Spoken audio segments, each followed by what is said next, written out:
આચાર્ય દેવ દ્વારા રચય સમય સાત પરમાગમમાં પુણ્યપાપતિકારમાં ગાથા 155 છે, જ્યાં મોક્ષનું પરમાર્થ કારણ કહ્યું છે.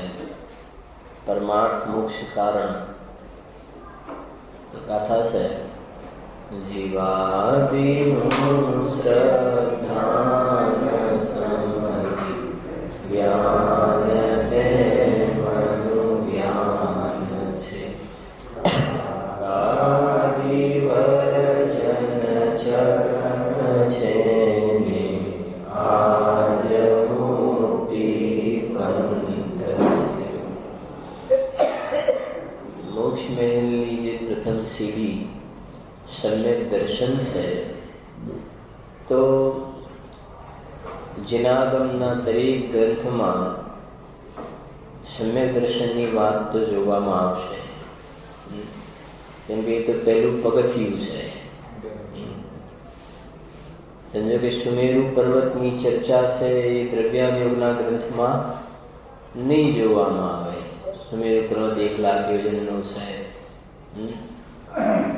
અસંખ્યા દ્વીપ સમુદ્ર ગણિતના વર્ણન એ નહીં જોવામાં આવે. પણ ચારેય પ્રકારના અનુયોગના ગ્રંથોમાં સમ્યક દર્શનની ચર્ચા જોવામાં મળશે. કર્ણાનુયોગના ગ્રંથોમાં નહીં હોય તો તમારે ઔપસમિક, સહક્ષમિક, સાહિક સમ્યક દર્શન, કરણની મુખ્યતાથી સમ્યક દર્શનની વાત જોવા મળશે. અધિગમ નિસર્ગ સમ્યક દર્શનની વાત જોવા મળશે.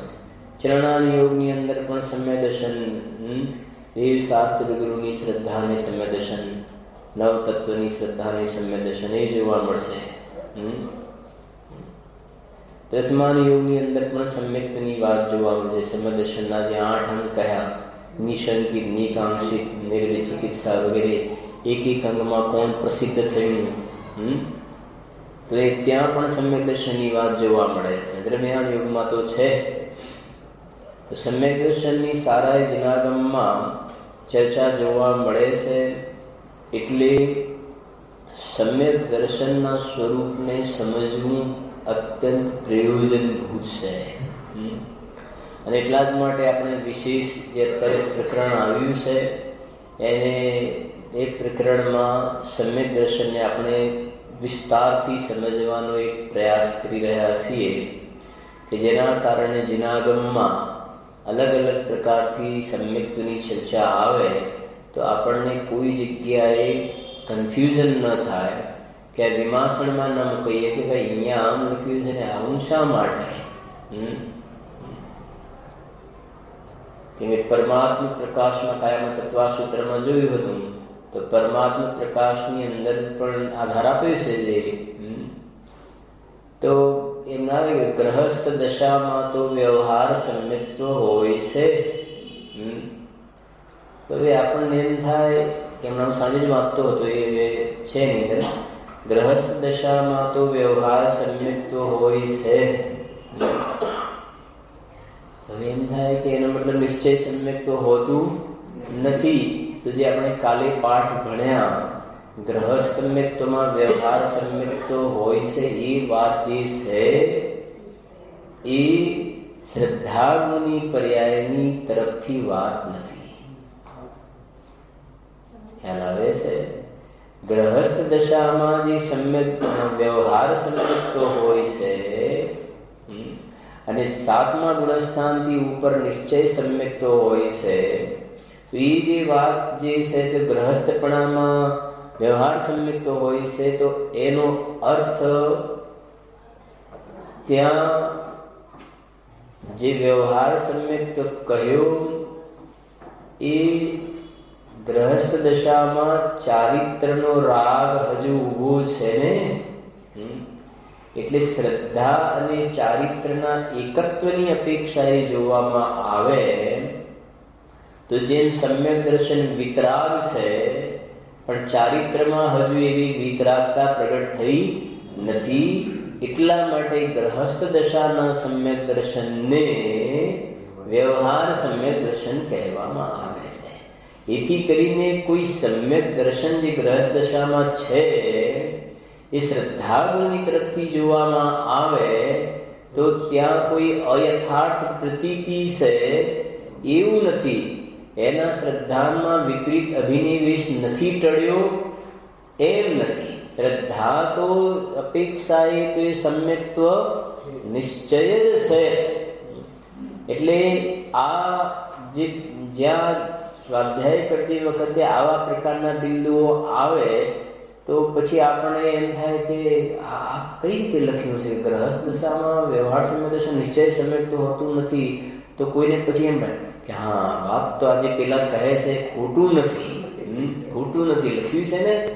તો લખ્યું છે એનો અર્થ એ શ્રદ્ધાની પર્યાય અપેક્ષાએ વ્યવહાર સમ્યક તો નથી કહ્યું. ત્યાં શ્રદ્ધાની પર્યાયની અપેક્ષાએ તો નિશ્ચય છે, પણ ચારિત્રની અપેક્ષાએ એને વ્યવહાર સમ્યક તો કહેવામાં આવે છે. છે ને તમારી પાસે તત્વા સૂત્ર જુઓ જરા.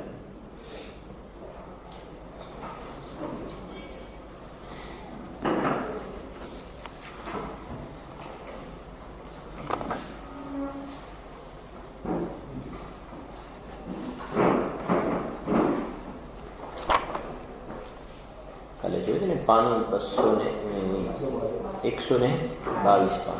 પાન 122.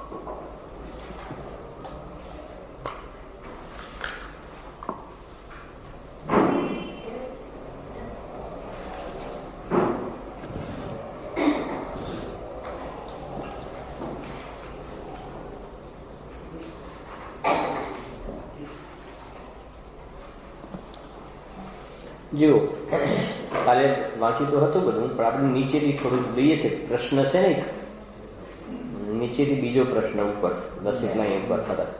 કેટલાક જીવોને મળ્યું, કેટલાક જીવોને ગ્રહસ્થ દશામાં એક કામ કરો ને ઉપરથી વાંચીએ છીએ બરાબર. જો એટલે વધારે કેમ કે આ થોડું છે ને ચર્ચા વધારે થોડું કે અવગ્ર હાથીને છૂટી ન જાય, ધારણા સુધી વાત આવી જાય જરા. મિથ્યાત્વ ભાવ દૂર થતા સમ્યક દર્શન ચોથી ગુણસ્થાને પ્રગટે છે. તે શ્રદ્ધા ગુણનો શુદ્ધ પર્યાય હોવાથી નિશ્ચય સમ્યક તો છે, પરંતુ તે સમ્યક દર્શનની સાથેના ચારિત્ર ગુણના પર્યાયનો વિચાર કરવામાં આવે તો ચારિત્ર ગુણના રાગવાળો પર્યાય હોય અથવા તો સ્વાનુભવરૂપ નિર્વિકલ્પ પર્યાય હોય, શુદ્ધોપયોગ હોય કાં તો શુભોપયોગમાં હોય, ત્યાં ચારિત્ર ગુણના નિર્વિકલ્પ પર્યાય સાથેના નિશ્ચય સમ્યક દર્શનને વિતરાગ સમ્યક દર્શન કહેવામાં આવે છે. સમજી ગયા? ચારિત્ર ગુણના નિર્વિકલ્પ પર્યાય સાથેના, ચારિત્ર ગુણનો નિર્વિકલ્પ પર્યાય એટલે શુદ્ધોપયોગ. એટલે શું?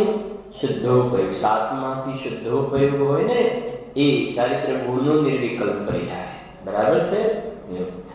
ચારિત્ર ગુણના નિર્વિકલ્પ પર્યાય સાથેના નિશ્ચય સમ્યક દર્શનને વિતરાગ સમ્યક દર્શન કહેવામાં આવે છે. અને સવિકલ્પ એટલે રાગ સહિત એટલે સવિકલ્પ પર્યાય સાથેના એટલે ચારિત્રની અંદર શુદ્ધોપયોગ ના હોય પણ શુભોપયોગમાં હોય, ગ્રંથ લખવાનો ભાવ હોય, ધંધો વ્યાપાર કરવાનો ભાવ હોય, બરાબર. જો અણુવ્રત પાળવાનો ભાવ હોય તો એ કહેશે સવિકલ્પ પર્યાય. હવે સવિકલ્પ પર્યાય કયા ગુણની લેવી અહીંયા? ચારિત્ર ગુણની. કયા ગુણની? ચારિત્ર ગુણની. સવિકલ્પ પર્યાય સાથેના નિશ્ચય સમ્યક દર્શનને સરાગ સમ્યક્ત્વ કહેવામાં આવે છે. માને એનું નામ વિતરાગ સમ્યક્ત્વ પણ છે, એનું નામ સરાગ સમ્યક્ત્વ છે, એને નિશ્ચય સમ્યક્ત્વ પણ કહે છે. જો સરાગ સમ્યક્ત્વ કહેવામાં આ વિષય ઉપર 8માં આવે એ ઠીક છે. આપણે જો જ્યારે 7મા ગુણસ્થાનને અને તેથી આગળ વધતી દશામાં સાતમું ગુણસ્થાન અને એનાથી આગળ વધતી દશામાં એટલે બધો થયો શુદ્ધોપયોગ. બરાબર છે? એટલે ચારિત્ર ગુણની થઈ નિર્વિકલ્પ પર્યાય. ચારિત્ર ગુણની કઈ પર્યાય થઈ? નિર્વિકલ્પ પર્યાય. નિશ્ચય સમ્યક દર્શન જ્યારે સાતમા ગુણસ્થાને અને તેથી આગળ વધતી દશામાં નિશ્ચય સમ્યક દર્શન અને વિતરાગ ચારિત્રનું અવિનાભાવીપણું હોય ત્યારે તે અવિનાભાવીપણું બતાવવા માટે બંને ગુણનું એકત્વપણું લઈ તે વખતના સમ્યક દર્શનને તે એકત્વની અપેક્ષાએ નિશ્ચય સમ્યક્ત કહેવામાં આવે છે. એને નિશ્ચય સમ્યક્ત કયું? સાતમાંથી. બરાબર? અને નિશ્ચય સમ્યક દર્શન સાથેની વિકલ્પ દશા બતાવવા તે વખતે જો કે નિશ્ચય સમ્યક દર્શન છે તો પણ તે નિશ્ચય સમ્યક દર્શનને વ્યવહાર સમ્યક્ત કહેવામાં આવે છે. કેટલા નામ થઈ ગયા એના? એનું નામ નિશ્ચય સમ્યક્ત કહેવાય, એને જ વ્યવહાર સમ્યક્ત કહેવાય, એને વિતરાગ સમ્યક્ત પણ કહેવાય, એને સરાગ સમ્યક્ત પણ કહેવાય. જો શ્રદ્ધાગુની પર્યાય અપેક્ષા એનું નામ શું છે? નિશ્ચય સમ્યક્ત. શ્રદ્ધાગુની પર્યાય અપેક્ષા એનું નામ છે નિશ્ચય સમ્યક્ત. અને એ ચારિત્રની નિર્વિકલ્પ પર્યાય સાથે એનું નામ પડશે વિતરાગ સમ્યક દર્શન. અને ચારિત્રના રાગવાળી પર્યાય સાથે એનું નામ પડશે સરાગ સમ્યક્ત્વ અથવા તો વ્યવહાર સમ્યક્ત્વ. બરાબર? કાલે કરતા થોડું વધારે થોડું સ્પષ્ટ થયું ને હવે જરા. માટે જ્યાં નિશ્ચય સમ્યક દર્શન શબ્દ વાપર્યો હોય ત્યાં તે શ્રદ્ધા અને ચારિત્રની એકત્વ અપેક્ષાએ છે કે એકલા શ્રદ્ધાગુણની અપેક્ષાએ છે તે નક્કી કરીને એનો અર્થ સમજવો. તેમજ વ્યવહાર સમ્યક દર્શન શબ્દ વાપર્યો હોય ત્યાં તે શ્રદ્ધા અને ચારિત્રની એકત્વ અપેક્ષાએ છે કે એકલી શ્રદ્ધાની અપેક્ષાએ છે તે નક્કી કરીને એનો અર્થ સમજવો. વ્યવહાર સમ્યક દર્શન કયું છે સમજો તો એકલી શ્રદ્ધાની અપેક્ષાએ કહીશું ને, એકલી શ્રદ્ધાની અપેક્ષાએ તો માને એ દેવશાસ્ત્ર ગુરુની શ્રદ્ધા વાળો રાગ એ વાળી વાત થઈ. એટલી શ્રદ્ધાની અપેક્ષાએ વ્યવહાર કહીશું તો. અને શ્રદ્ધા અને ચારિત્રના એકત્વની અપેક્ષાએ કહીશું ને તો શ્રદ્ધા અને ચારિત્રના એકત્વની અપેક્ષાએ એનું નામ વ્યવહાર કહ્યું. ત્યાં તો એ શ્રદ્ધા ગુણનો નિર્મળ પર્યાય છે. ત્યાં શ્રદ્ધા ગુણની નિર્મળ પર્યાય અને એકલા શ્રદ્ધા ગુણની અપેક્ષા એનું નામ વ્યવહાર કહીશું તો એ શ્રદ્ધા ગુણની પર્યાય નહીં કહેવાય, એ રાગ મિશ્રિત જ્ઞાન કહેવાશે. ફરીથી જોશે કે અહીંયા જે લખ્યું ને જો અંદર સમજો તમે.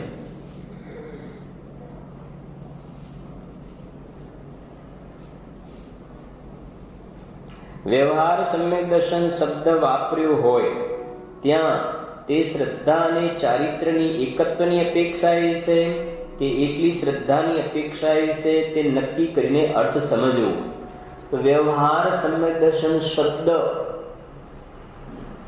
વ્યવહાર સમ્યક દર્શન શબ્દ શ્રદ્ધા અને ચારિત્રના એકત્વની અપેક્ષાએ વાપર્યો હોય તો એ વ્યવહાર સમ્યક દર્શન કયા ગુણની પર્યાય થશે? શ્રદ્ધા ગુણની પર્યાય થશે. સમજણ પડે છે? હા, એ એકત્વની અપેક્ષાએ કયું પણ અહીંયા અત્યારે એ નિશ્ચય સમ્યક દર્શનનું નામ વ્યવહાર સમ્યક દર્શન પડ્યું ને, સમજો ખરા? એ હું જે કહેવાય એ બેની એકત્વની અપેક્ષાએ કહ્યું. બેની એકત્વની અપેક્ષાએ કહ્યું, પણ એ સમ્યક દર્શન જે કહ્યું એ નિશ્ચય સમ્યક દર્શનને જ બીજું નામ શું પાડ્યું? વ્યવહાર સમ્યક દર્શન. કોનો આરોપ આપીને? ચારિત્રના રાગનો આરોપ આપીને એ નિશ્ચય સમ્યક દર્શનને વ્યવહાર સમ્યક દર્શન કહ્યું. તો શ્રદ્ધા અને ચારિત્રના એકત્વની અપેક્ષાએ જ્યારે વાત કરતા હોય ત્યારે એ જે નિશ્ચય સમ્યક દર્શનને વ્યવહાર સમ્યક તો કહેવામાં આવે છે ને, તો અસલમાં જોવામાં આવે તો છે તો એ શ્રદ્ધાગુણની શુદ્ધ પર્યાય છે. તો શ્રદ્ધાગુણની શુદ્ધ પર્યાય. સચિનભાઈ ખ્યાલ આવે છે? અને હવે સમજો, અને માત્ર શ્રદ્ધાગુણની અપેક્ષાએ, ઓનલી શ્રદ્ધાગુણની અપેક્ષાએ વ્યવહાર સમ્યક દર્શન કહેવામાં આવે તો એ શ્રદ્ધાગુણની પર્યાય નથી. શ્રદ્ધાગુણની પર્યાય નથી. તો કહે છે કે એ રાગ મિશ્રિત જ્ઞાન છે. નવ તત્વનો ભેદરૂપ વિચાર કરે છે, વીર શાસ્ત્ર ગુરુનો વિચાર કરે છે ને, તે રાગ મિશ્રિત જ્ઞાન છે. ત્યાં વિકલ્પાત્મક દશા છે. ત્યાં બેના એકત્વની અપેક્ષાએ વ્યવહાર સમ્યક તો કહ્યું તો શ્રદ્ધાગુણની પર્યાય સમજવી. બેના એકત્વની અપેક્ષાએ વ્યવહાર સમ્યક દર્શન ભલે એને કહ્યું, પણ છે શ્રદ્ધાગુણની પર્યાય. આરોપથી એને વ્યવહાર કહ્યું છે. અને એકલી શ્રદ્ધાગુણની અપેક્ષાએ વ્યવહાર સમ્યક તો કહ્યું હોય તો એને શ્રદ્ધાગુણની પર્યાય નહીં સમજવી. એ રાગ મિશ્રિત જ્ઞાન છે. પ્રશ્ન છે, જુઓ, કેટલાક જીવોને ગ્રહસ્થ દશામાં મિથ્યાત્વડી સમ્યક દર્શન થયું હોય છે. શું કહ્યું? કેટલા? મેં એટલા માટે પ્રવચનમાં શરૂઆતમાં જ આ વાત ચાલુ કરી, એટલા માટે. જો એ પ્રશ્ન છે, કેટલાક જીવોને સમ્યક ગ્રહસ્થ દશામાં મિથ્યાત્વડી સમ્યક દર્શન થયું હોય છે, તો તે સમ્યક દર્શન કેવું સમ્યક દર્શન સમજવું? સીધી વાત કરો ને કે સમ્યક દર્શન કેવું સમજવું. તો હું તમને પૂછ્યું પહેલા, પછી તો આપણે અંદર વાંચીએ છીએ કે એ સમ્યક દર્શનને કયું સમ્યક, નિશ્ચય સમ્યક દર્શન સમજવું કે વ્યવહાર સમ્યક દર્શન સમજવું? જો એને તમે નિશ્ચય સમ્યક દર્શન સમજો તોય વાંધો નથી, વ્યવહાર સમ્યક દર્શન સમજો તોય વાંધો નથી, પણ બરાબર સમજીને સમજો તો વાંધો નથી. બરાબર સમજો ને તો એને નિશ્ચય સમજો તોય વાંધો નથી, વ્યવહાર સમજો તોય વાંધો નથી. બેના એકત્વની અપેક્ષા એનું નામ શું પડશે? વ્યવહાર. અને એકલા શ્રદ્ધાની અપેક્ષા એનું નામ શું પડી જશે? નિશ્ચય. તો કોઈ વાંધો નથી ને. એને શું સમજવું? અમારે નિશ્ચય સમજવું કે વ્યવહાર સમજવું? એને નિશ્ચય સમજે તોય વાંધો નથી, વ્યવહાર સમજે.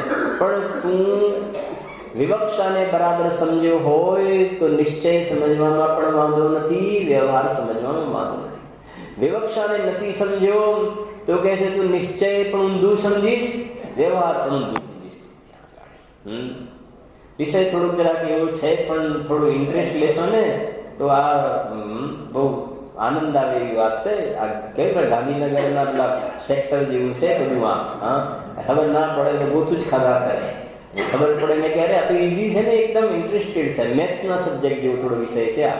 મેથ્સનું જેને ગણિત ગમે એને ગણિતનો પિરિયડ આવે તો બહુ આનંદ આવે, અને જેને ગણિતમાં તકલીફ પડતી હોય ને એ જો સમજવાનો પ્રયત્ન કરવો જોઈએ ભાઈ.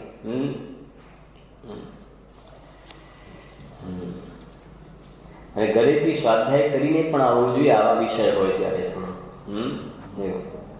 મુદ્દે તો કહેતા હતા, જો તમને ખ્યાલ હોય, એ જ્યારે બહુ નાની ઉંમર હતી ને ત્યારે એ નરોત્તમ માસ્તર હતા. એ કહેતા હતા લગ્ન નહોતા કર્યા, પછી એમના ઘરે બોલાવે અમે જ્યારે હોય ને ભણાવવા માટે કંઈ હોય તો, પછી જાતે રસોઈ પણ બનાવે, બધું પણ કરે. અને લગ્ન નહોતા કર્યા કે મરી ગયા, જે કાંઈ બહુ ખ્યાલ નથી.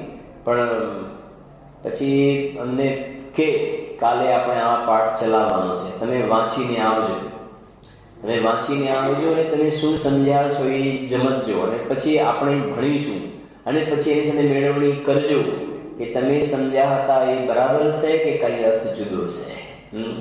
એવી રીતે આવા વિષયો જે છે એ જીવે સ્વયં સ્વાધ્યાય કરીને આવવું જોઈએ, અને પોતે શું સમજ્યા અને પછી અહીંયા જ્યારે એને સમજીએ સાથે સ્વાધ્યાય કરીને, તો એની અંદર એક તો સમજો, એક તો તમારો ઉપયોગ બિલકુલ આનંદિત થઈને ઉપયોગ લાગશે કે હું આવું સમજ્યો તો હવે આનો ખુલાસો શું થાય છે જરા જોઈએ તો ખરા.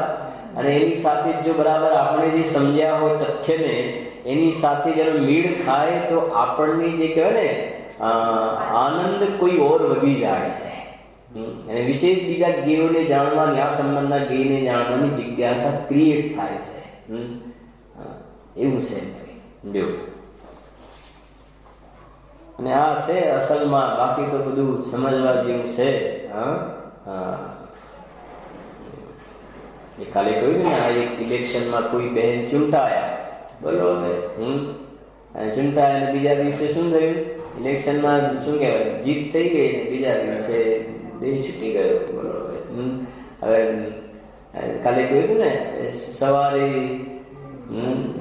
જેને રાત સિંહાસન પર બેઠેલો જોયો હોય, સાંજે સ્મશાનમાં એની ચિતા સળગતી દેખાય છે, બરોબર. આ છે કે નહીં? આનાથી વધારે હવે વિચાર્યું કે ભાઈ ત્યાં શું કહેવાય વિધાનસભામાં ખુરશી પર બેસવાનું, હવે ખુરશીની જગ્યાએ સ્મશાનમાં જવાનો પ્રસંગ આવ્યો ને. આ સંસારની સ્થિતિ આવી છે.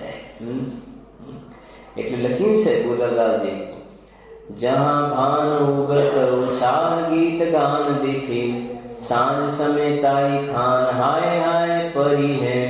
એની ઉપર પંક્તિ લખી એમને, કાહુ ઘર પુત્ર જાયો, કાહુ કો વિયોગ આયો, કાહુ રાગ રંગ કાહુ રોવારુઈ કરી હે. जहाँ भान उगत उछाल गीत गान देखे, सांझ समेताई थान हाय हाय परी है. ऐसी जग रीति को न देखी भय भीत होयो, हा नर मूड तेरी मति को ने हरी है. मानुष जन्म पाय सोवत विहाय जाय, खोवत करोरन की एक एक घड़ी है. जो तो खरा કેટલું ભર્યું છે એ 8 લાઈનમાં કેટલું કહી દીધું એમને. જહાં ભાન ઉગત ઉછાહ ગીત ગાન દેખી, સૂર્યનો ઉદય થયો એ વખતે લગ્નના ગીત ગવાતા હતા. સાંજ સમય તાહી થાન હાય હાય પરી હે. એ સાંજે એ જગ્યાએ મરસિયા કહેવાય ને, શું કહેવાય? બોલો હવે. ऐसी जगह रीति कोन देखी भय भीत होय. આવું જોવે છે ને, છતાં પણ એના અંદરમાં સંસારનો જે ભય લાગવું જોઈએ કે મારે મારા આત્માનું કલ્યાણ કરી લેવું જોઈએ.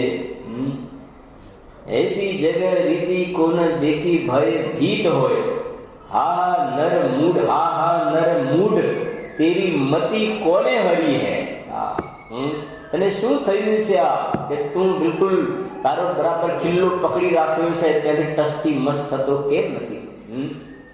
માનુષ જન્મ પાય સોવત વિહાય જાય, માનુષ જન્મ પાય સોવત વિહાય જાય. કરીશો યાદ કરવાનું છે ને, પછી ગડપણમાં તો વાત કરવાની છે ને. માનુષ જન્મ પાય સોવત વિહાય જાય, खोवत करोरन की एक एक घड़ी है. एक एक घड़ी ની કેટલી કિંમત છે એ લખી છે ગોદાદાજી. ઘણું છે આમાં, તો એક એક માં જઈશું તો ઘણું નીકળે એવું છે. 4 યુનિટ છે ને. 8 पहर में 60 घड़ी घनेरे मोल की. 8 पहर, એક 24 કલાકના પ્રહેર કેટલા હોય? 3 કલાકનો એક પ્રહેર હોય. 8 पहर એટલે 24 થઈ ગયા. 8 पहर में 60 घड़ी घनेरे मोल की. घड़ी घनेरे एक एक क्षण खूब કિંમતી છે. અને એક લખ્યું છે એમને, કાની કોડી કાજ, કાની કોડી કાજ कोरिन को लिख देत खत, ऐसे मूरख राज જગવાસી જીવ દેખીએ. શું છે? એક બીજી પંક્તિ છે,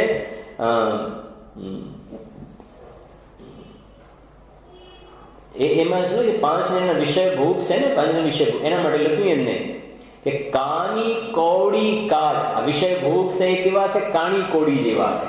હવે કોકની પાસે આપણે એક કાણો પૈસો પહેલા વપરાતો ને, કાણીભાઈ, હવે એ નથી આપતો તો એના માટે પત્ર વ્યવહાર કર્યો, તો કરોડોનો તો પત્ર વ્યવહાર કર્યો, એમ કહેવાય, કરોડોનો પત્ર વ્યવહાર કર્યો. કાની કોડી કાળ કોરીન કો લિખ દેત ખત. એક કાણીભાઈ માટે કરોડોના પત્ર લખ્યા. એસે મૂર્ખ રાજ જગવાસી જીવ દેખીએ. એટલે આ વિષય ભોગ છે કેવા છે? કાણી કોડી જેવા. અને એના માટે કોરીને કો લીખ દે. આવો દુર્લભ મનુષ્ય ભવ જે છે એના માટે વ્યતીત કરે છે. એસે મૂર્ખ રાજ જગવાસી જીવ દેખીએ. એમાં લખ્યું છે બેશક લે ઉધાર बिना दे नहीं छूट है, એમ લખ્યું છે. उसमें एक पंक्ति है बिना दे नहीं छूट है बेशक ले उधार. જગતમાં તો કોઈના પાસે ઉધાર લાવ્યા હોય અને પાછું ના આપ્યું, પણ વિષય ભોગની અંદર પાપમાં વિષય કશાયમાં તું તારો ઉપયોગ જાય છે ને, તો કે છે બિના દે નહીં છૂટ હે.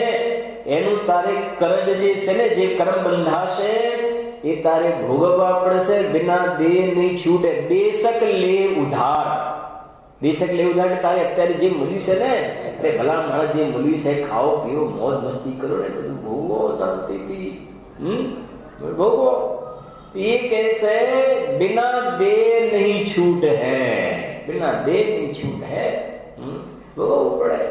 અને મેં હમણાં મેં કહ્યું ને, ઘણા કર્મ એવા હોય છે કે જે પરિણામ કરે ને તરત જ એ બંધાયેલા કર્મ ઉદયમાં આવી જાય. એવું નથી કે વર્ષો પછી, ઘણા તરત પણ ઉદયમાં આવી જાય.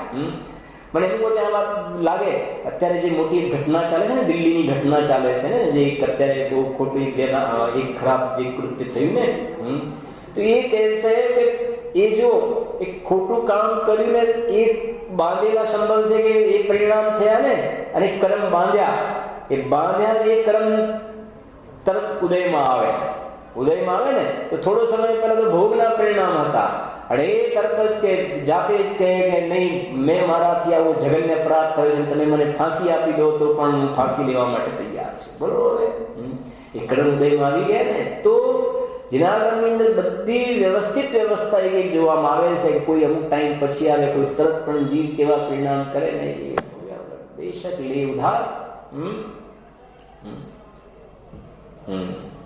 જો માટે બેનશ્રી લખ્યું છે પરિણામ બગડવાનો ભય રાખવો અને સુધારવાનો ઉપાય કરવો. અને આ પ્રકારનો અભ્યાસ હશે, તત્વ અભ્યાસ હશે ને, તો જીવને એ લખ્યું છે વિધાનમાં આવે છે એક જગ્યાએ કે માકડું બહુ ચંચળ હોય, વાંદરું માકડું ચંચળ હોય, એટલે એને સાંકળથી બાંધી રાખવામાં આવે, એટલે આમ ક્યાં ભાગમ ભાગ નાખે. એમ આ ઉપયોગ બહુ ચંચળ છે, એટલે એ કહે છે આ સ્વાધ્યાય એ સર્વોત્કૃષ્ટ છે, એમાં જીવનો ઉપયોગ લાગેલો રહેશે ને, તો બીજે આડે અવડે ઉપયોગ નહીં જાય. અને આનો ઉપયોગ જશે તો વિચાર પણ એના આવશે, અને આત્મકલ્યાણની સન્મુક્તિ થઈ શકે છે. જેવું એ છે.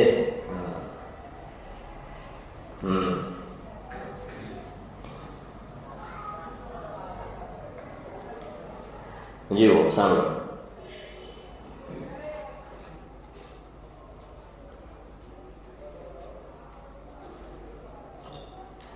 કેટલાક જીવોને ગ્રહસ્થ દશામાં મિથ્યાત્મટળી સમ્યક દર્શન થયું હોય છે, તો તે સમ્યક દર્શન કેવું સમ્યક દર્શન સમજવું? બરાબર.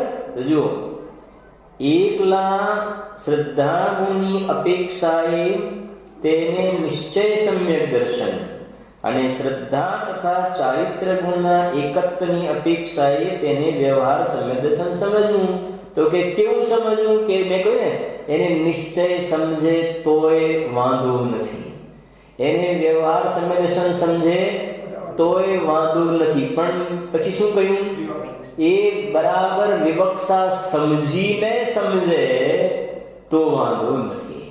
ગડબડ નથી. ચારવાદીને ક્યાંય વિરોધ નથી. હા, જો એ પ્રમાણે ગ્રહસ્થ દશામાં જે નિશ્ચય સમ્યક દર્શન છે તે કથનચિત એટલે કોઈ અપેક્ષાએ નિશ્ચય અને કથનચિત એટલે કોઈ અપેક્ષાએ વ્યવહાર સમ્યક દર્શન છે એમ સમજવું જોઈએ. બરાબર. હવે પ્રશ્ન છે, તે નિશ્ચય સમ્યક દર્શનને શ્રદ્ધા અને ચારિત્ર્યની એકત્વ અપેક્ષાએ વ્યવહાર સમ્યક દર્શન શા માટે કહ્યું? શા માટે વ્યવહાર સમ્યક તો કહ્યું એને? કે સમ્યક દ્રષ્ટિ જીવ શુભરાગને તોડી વિતરાગ ચારિત્ર સાથે અલ્પકાળમાં તન્મય થઈ જશે એટલો સંબંધ બતાવવા માટે તે નિશ્ચય સમ્યક દર્શનને શ્રદ્ધા અને ચારિત્ર્યની એકત્વ અપેક્ષાએ વ્યવહાર સમ્યક્ત્વ કહેવામાં આવે છે. સાતમે અને આગળના ગુણસ્થાને સમ્યક દર્શન અને સમ્યક ચારિત્ર્યની એકતા હોય છે. તેથી તે વખતના સમ્યક્ત્વમાં નિશ્ચય અને વ્યવહાર એવા બે ભેદ પડતા નથી. તેથી ત્યાં જે સમ્યક્ત્વ વર્તે છે તેને નિશ્ચય સમ્યક દર્શન જ કહેવામાં આવે છે. ખ્યાલ આવે છે? જો એક વાત હવે એક વાત બીજી તમને જ રાખું, અત્યારે ખ્યાલ આવે છે, સાંભળો. કાલે આપણે મોક્ષમાર્ગ પ્રકાશકમાંથી એક વાત જોઈ હતી કે શુદ્ધોપયોગ કરણાની યુગમાં ક્યારે બતાવે છે? શુદ્ધોપયોગ કરણાની યુગ ક્યારે કહેશે? કે યથાખ્યાત ચારિત્ર થાય ત્યારે શુદ્ધોપયોગ કહેવાય. કરણાની યુગ કહે છે. 11મા ગુણસ્થાન 12 બરાબર, 11માંથી શુદ્ધોપયોગ થઈ ગયો ને, તો 11માં શુદ્ધોપયોગ એટલે 11માં યથાખ્યાત ચારિત્ર છે. 11માંથી યથાખ્યાત. તો કરણાનો યોગ તો કહે છે કે 10મા ગુણસ્થાન સુધી શુદ્ધોપયોગ હોતો 11માંથી શુદ્ધોપયોગ હોય છે. તો કઈ વિવક્ષાથી? હવે અપેક્ષા સમજો કે કરણાનો યોગ જે કહે છે કે શુદ્ધોપયોગ યથાખ્યાત ચારિત્ર થતા હોય છે એટલે 11માંથી હોય છે, એના નીચે શુદ્ધોપયોગ હોતો નથી. તો બસ એ ત્યાં જે અપેક્ષા છે ને કે રાગ પડેલો છે ને, ભલે અબુદ્ધિપૂર્વકનો હોય તો અબુદ્ધિપૂર્વકનો, 10મામાં પણ અબુદ્ધિપૂર્વકનો રાગ તો જીવતો છે ને, એટલા માટે કર્ણાનિયોગ 10મા સુધી શુદ્ધોપયોગ કહેવા તૈયાર નથી. યદ્યપિ શુદ્ધોપયોગ તો ચોથા ગુણસ્થાનમાં પણ આત્માનુભૂતિ જે સમય થઈ, શ્રદ્ધા ગુણની શુદ્ધ પર્યાયનો જે વખતે જન્મ થયો પહેલી વાર, એ વખતનો ભલે થોડો સમય તો થોડો સમય, પણ એટલો સમય શેનો હતો? શુદ્ધોપયોગનો કાળ છે કે નહીં? છે. પણ કર્ણાનિયોગ તો કહે છે કે શુદ્ધોપયોગ યથાખ્યાત ચારિત્ર થતા, એ અબુદ્ધિપૂર્વકના રાગને પણ ગણતરીમાં મૂકે છે. બરાબર. એવી રીતે સમ્યક્ત્વને સમજો. એ તો થયું દ્રષ્ટાંત. એવી રીતે સમ્યક્ત્વને સમજો કે સમ્યક્ત્વ શ્રદ્ધા ગુણની પર્યાય તો શુદ્ધ છે ને ચોથામાં પણ, છતાં પણ તમે એ સમ્યક દર્શન વ્યવહાર સમ્યક દર્શન કેમ કહો છો? કે શ્રદ્ધા ગુણની શુદ્ધ પર્યાય હોવા છતાં એ સમ્યક્ત્વને વ્યવહાર સમ્યક એટલા માટે કહેવામાં છે ચારિત્રમાં હજુ રાગ બુદ્ધિપૂર્વકનો લેવો, અહીંયા અબુદ્ધિપૂર્વક વાળો નહીં, ખાલી બુદ્ધિપૂર્વક વાળો લેવો. અહીંયા શુદ્ધોપયોગમાં તો અબુદ્ધિપૂર્વક વાળો પણ લેવો. સમજી ગયા? બેમાં અંતર મારે બતાવવું છે. શુદ્ધોપયોગમાં તો અબુદ્ધિપૂર્વક વાળો એટલે ત્યાં ચારિત્રની વાત કરી ત્યાં આગળ. અને આ સમ્યક દર્શનની વાત છે ને નિશ્ચય ને વ્યવહાર, તો એ કહે છે કે બુદ્ધિપૂર્વકનો રાગ જ્યાં સુધી છે ત્યાં સુધી એને વ્યવહાર સમ્યક્ત્વ કહેવામાં આવે છે. અને 7માંથી અબુદ્ધિપૂર્વકનો રાગ છે ને, તો એ કહે છે ત્યાં આગળ એને નિશ્ચય સમ્યક દર્શન કહેવામાં આવે છે. એવું છે.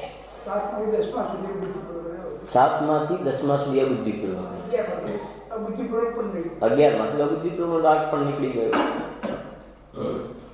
એટલે 7માંથી સમજો, 7માંથી વિતરાગ સમ્યક દર્શન, 7માંથી વિતરાગ સમ્યક દર્શન, પણ વિતરાગ ચારિત્રની, અને 11 માંથી જોઈએ ને તો વિતરાગ સમ્યક્ત્વ પણ છે, વિતરાગ ચારિત્ર પણ છે. ખ્યાલ આવે છે? એવી રીતે છે. એક તમને જ્ઞાન ગોષ્ઠીમાં પણ ગુરુદેવ શ્રીનો એક અહીંયા સમ્યક્ત્વના પ્રકરણમાં કોટ કરી છે. આની થોડી પુષ્ટિ કરવા વાળી વાત વાંચું છું જરા. હવે તમે 2-3 વાર સાંભળો એટલે તમને એકદમ આ હું વાંચીશ તો પણ તમને એકદમ ખ્યાલ પણ આવી જશે.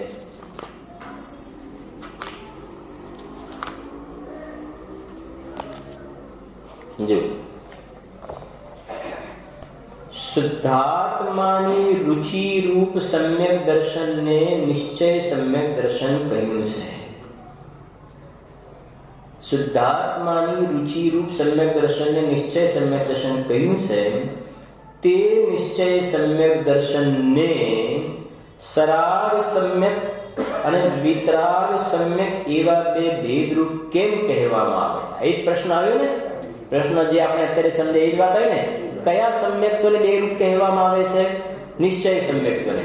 નિશ્ચય સમ્યક્ત્વને એ કહે છે સરાગ અને વિતરાગ એમ બે કેમ કહેવામાં આવે છે? તો ઉત્તર, નિશ્ચય સમ્યક દર્શનની સાથે વર્તતા રાગને બતાવવા માટે નિશ્ચય સમ્યક્ત્વને સરાગ સમ્યક્ત્વ કહેવામાં આવે છે.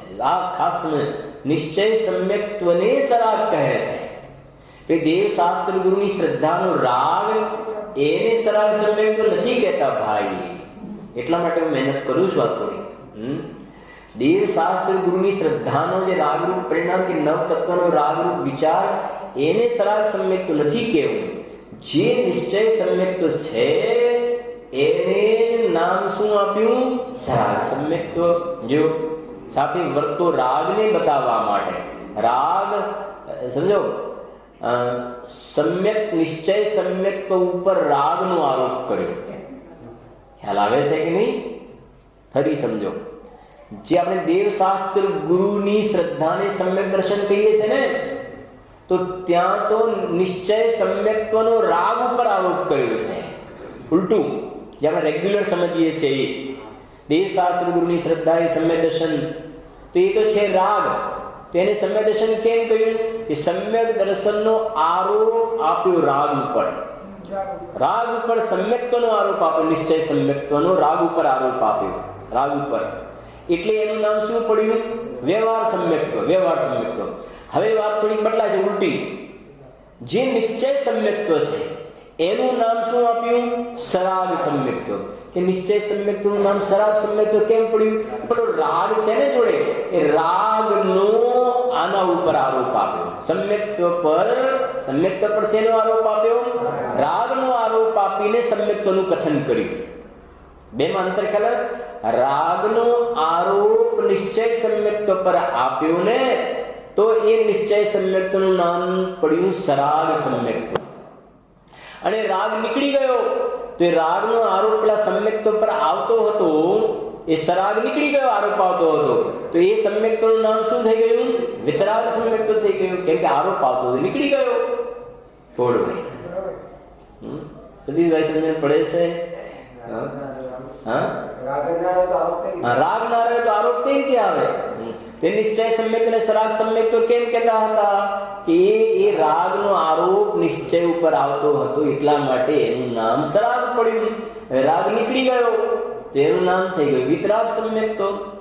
હવે આ બાજુ સમજો જરાક, આમ સમજો. હવે જરાક આ બાજુ સમજો કે જે દેવશાસ્ત્ર ગુરુની શ્રદ્ધાનો રાગ છે એ છે તો રાગ નિશ્ચિત જ્ઞાન છે. રાગાત્મક શ્રદ્ધા ગુરુની પર્યાય તો છે નહીં, છતાં પણ એને સમ્યક દર્શન કહેવાનો વ્યવહાર કેમ આવ્યો? કે નિશ્ચય સમ્યક દર્શનનો આરોપ આપ્યો. રાગ મિશ્રિત જ્ઞાન ઉપર કોનો આરોપ આપ્યો?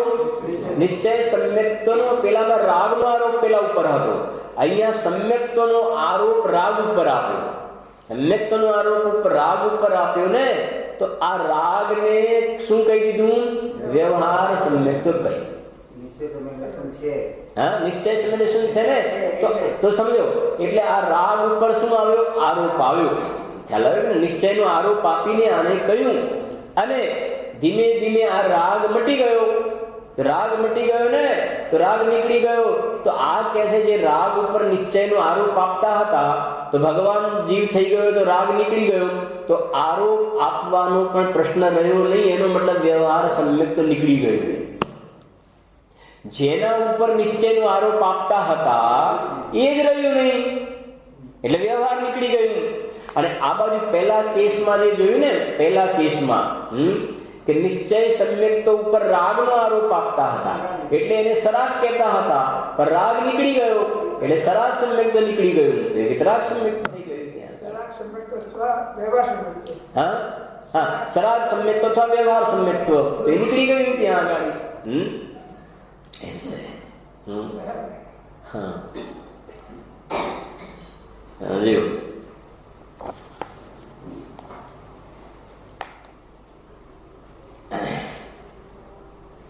જે વાંચું છું. નિશ્ચય સમ્યક દર્શનની સાથે વર્તતા રાગને બતાવવા માટે નિશ્ચય સમ્યક્ત્વને સરાગ સમ્યક્ત્વ કહેવામાં આવે છે. ત્યાં સમ્યક દર્શન તો નિશ્ચય છે, પણ સાથે વર્તતો શુભરાગ વ્યવહાર છે, તેનો સંબંધ બતાવવા સરાગ સમ્યક દર્શન કહેવામાં આવે છે. હવે ખબર પડે છે એને સરાગ સમ્યક ક્યાં સુધી એને સરાગ સમ્યક દર્શન કહીશું? ક્યાં સુધી કહીશું? જ્યાં સુધી પેલો રાગ છે ત્યાં સુધી. અને રાગ મટી ગયો તો પછી આને સરાગ સમ્યક દર્શન કહીશું કે ના એને શું કહીશું? વિતરાગ સમ્યક દર્શન. કયા સમ્યક દર્શન વિતરાગ સમ્યક દર્શન કહીશું? નિશ્ચય સમ્યક દર્શન વિતરાગ સમ્યક દર્શન કહીશું. કે જે નિશ્ચય સમ્યક દર્શન પહેલા શું કહેતા હતા? સરાગ. કેમ? રાગ રાગ નીકળી ગયો તો એ નિશ્ચય સમ્યક દર્શન હવે શેના નામથી પોકારીશું? વિતરાગ સમ્યક દર્શનથી કહીશું. બરાબર છે? જો ગ્રહસ્થ આશ્રમમાં રહેલા તીર્થંકર ભરત, સગર ચક્રવર્તી, રામ, પાંડવ આદિને ગ્રહસ્થ દશામાં રહેલા આદિને સમ્યક દર્શન તો નિશ્ચય જ હતું, છતાં તેની સાથે વર્તતા શુભરાગનો સંબંધ બતાવવા તેમને, એટલે ગ્રહ દશામાં તીર્થંકર છે, ચક્રવર્તી છે, તેમને સરાગ સમ્યક દૃષ્ટિ કહેવામાં આવે છે. હવે આ એને કયા સમ્યક દૃષ્ટિ કયા? ગ્રહ દશામાં સરાગ સમ્યક દૃષ્ટિ. તો સરાગ સમ્યક દૃષ્ટિ એટલે સમજીએ ને? બસ સરાગ સમ્યક દૃષ્ટિ એટલે એમના નિશ્ચય સમ્યક તો ઉપર પેલો રાગનો આરોપ આપીને એમને સરાગ સમ્યક દૃષ્ટિ કહ્યા. તીર્થંકર પણ આવી ગયા, કે ગ્રહ દશામાં તો જ્યાં સુધી મુનિ નહીં થાય ને ત્યાં સુધી સરાગ સમ્યક દૃષ્ટિ છે.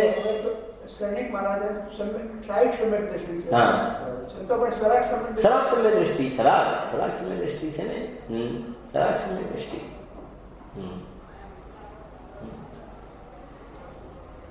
શ્રદ્ધા અને ચારિત્રના એકત્વની અપેક્ષા છે, સરાગ સમ્યક દૃષ્ટિ છે. અને ખાલી શ્રદ્ધા ગુણની પર્યાયથી જોવામાં આવે તો નિશ્ચય સમ્યક દૃષ્ટિ છે. આ બહુ સમજો, બહુ ઇમ્પોર્ટન્ટ આ પ્રકરણ છે, એકદમ વેરી ઇમ્પોર્ટન્ટ પ્રકરણ છે. અને વ્યાખ્યાનમાં પહેલા જ કહ્યું કે ચારેય અનુયોગમાં સમ્યક દર્શનની વાત આવે છે, એટલે ક્યાંય આપણે ગફલત ના ખાઈ જઈએ. એટલે આ પ્રકરણને બરાબર સમજવાની જરૂર છે. એવું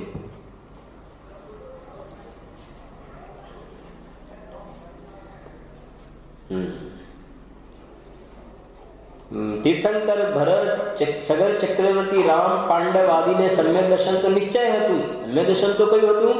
નિશ્ચય હતું. છતાં તેની સાથે વર્તા શુભરાગનો સંબંધ બતાવવા તેમને સરાગ સમ્યક દૃષ્ટિ કહેવામાં આવે છે. અહીં વિતરાગતાનું વજન દેવું છે. આગળ જો બિલકુલ આપણી દેશી ભાષામાં અહીં વિતરાગતાનું વજન દેવું છે. તેથી નિશ્ચય સમ્યક તો હોવા છતાં સરાગ સમ્યક તો કહ્યું છે. હવે તો વધારે કઈ બીજી વાત આપવાની જરૂર નથી ને. નિશ્ચય સમ્યક હોવા છતાં શું કહ્યું છે? સરાગ સમ્યક તો કહ્યું છે. અને તેને સાંભળજો, અને તેને વિતરાગ સમ્યક્તનું પરંપરા સાધક કહ્યું છે. વિતરાગ સમ્યક્તનું પરંપરા સાધક. હા, એ તો જે નિશ્ચય સમ્યક હોય ત્યાંની વાત લાગુ પડશે. પરંપરા સાધક શુદ્ધાત્માની રુચિરૂપ નિશ્ચય સમ્યક દર્શનમાં સરાગ, સાંભળજો, શુદ્ધાત્માની રુચિરૂપ નિશ્ચય સમ્યક દર્શનમાં સરાગ વિતરાગતાના ભેદ નથી. એ તો નિશ્ચય જ છે શ્રદ્ધાની અપેક્ષાએ. એમાં કોઈ સરાગ અને શ્રદ્ધાની અપેક્ષા કોઈ ભેદ પડશે ના. એ તો કોઈ ભેદ નથી સરાગ ને વિતરાગ એવા.